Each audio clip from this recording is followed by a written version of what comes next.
సకల దేవతా స్వరూపుడు శ్రీ షిరిడి సాయినాథ్ మహారాజ్ గారి పాదార విందాలకు శిరస్సు వంచి నమస్కరించుకుంటూ ఇంతకుముందు పవిత్ర షిరిడి క్షేత్రం గురించి కొంత సమాచారాన్ని తెలుసుకున్నాం.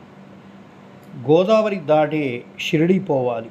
నది దాటి 3 క్రోసులు పోతే నీమ్గామ్ అనేటువంటి గ్రామం వస్తుంది. అక్కడికి షిరిడి కనిపిస్తూ ఉంటుంది. కృష్ణా తీరము అందుగల గాణుగాపురం, నరసింహవాడి, ఔదుంబర్ మొదలకు పుణ్యక్షేత్రాల వలె షిరిడి కూడా గొప్పగా పేరుగాంచినది.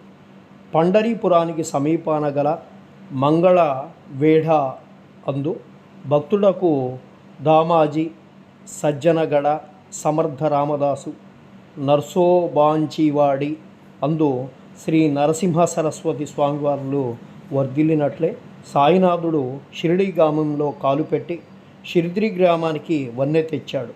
షిరిడికి పూర్వనామం శిలధిగా పిలుస్తారని చెప్తారు పూర్వీకులు.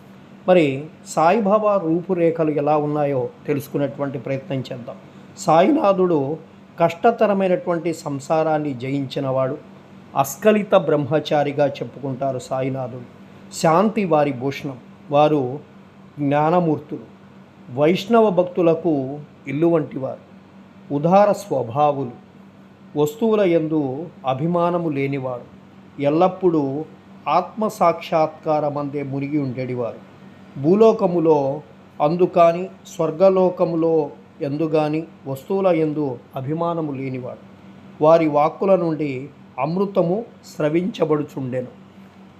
మరి సాయిబాబా గొప్పవారు. బీదవారు కానీ గొప్పవారు కానీ ఆయనకిద్దరూ కూడా సమానమే. వారు మాన అవమానాలు లెక్కించేవారు కాదు. అందరితో కలిసిమెలిసి ఉండేవారు. ఆటలు ఆడేవారు.